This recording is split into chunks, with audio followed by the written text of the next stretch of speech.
ওমরে ফারুক রাদিয়াল্লাহু তাআলা আনহুর ছেলে আব্দুর রহমান মারুফুন বিআবি শাহমা ছিলেন মিশরে। ওখানে নাবিজ খেয়েছিলেন। নাবিজ হচ্ছে আরব দেশের লোকেরা দুধের মধ্যে শক্ত খুরমা রাত্রেবেলা ঢেলে দিত। ঢেলে দিলে সারা রাত ওই খুরমার রসটা দুধের সাথে মিশে দুধটা লাল হয়ে যেত। এটারে সকালবেলা খেত, খুব সুস্বাদু। এটাকে বলে নাবিজ। কিন্তু এটা রাতে ভিজাইলে সকালেই খাইতে হয়, রেখে দিলে আবার একটু সমস্যা হয়। এটা অনেকটা তারির মতো হয়ে যায়, মাতলামি চলে আসে। তো ওমরে ফারুকের ছেলে নাবিজ খেয়েছেন, মদ খাননি, নাবিজ। কিন্তু নাবিজ খাওয়াতে সাকরান চলে এসেছে। সাকরান চলে আসাতে এটা যখন প্রমাণিত হয়েছে, আমর ইবনুল আস রাদিয়াল্লাহু তাআলা আনহু নাকি 80 বেত মেরেছেন মিশরে। কয় বেত? নিয়ম হচ্ছে সবার সামনে, কিন্তু সবার সামনে না মেরে একটু গোপনে মেরেছে। এই তথ্য যখন ওমরে ফারুকের কাছে এসেছে, উনি বললেন না, মারতে হবে সবার সামনে, আলাদা মারলা কেন? ও মদিনায় ফিরে আসলে আমি আবার 80টা মারব।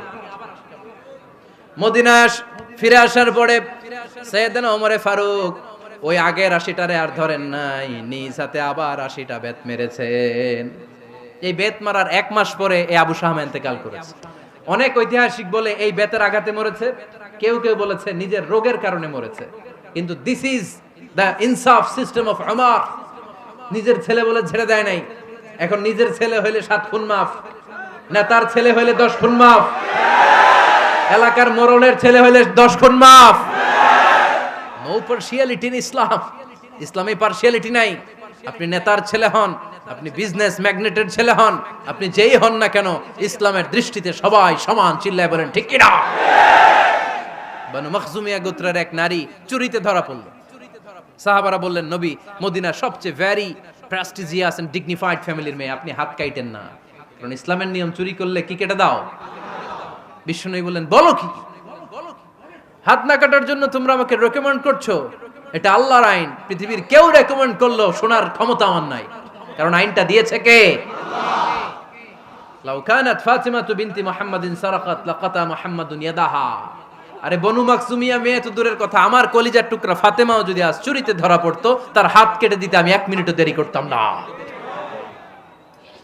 দিস ইজ ইসলাম। এই হচ্ছে ওমরে ফারুকের মানাকিব। এরকম ওমরে ফারুক কয়টা লাগবে? আওয়াজ করে বলতে হবে, কয়টা লাগবে? একটা লাগবে। এই সাইয়েদনা ওমরে ফারুক মদিনার প্রথম চিফ জাস্টিস ছিলেন। সর্বপ্রথম উনার পরামর্শে সাইয়েদনা আবু বকর রাদিয়াল্লাহু তাআলা আনহু কোরআনকে সংকলন করেছেন।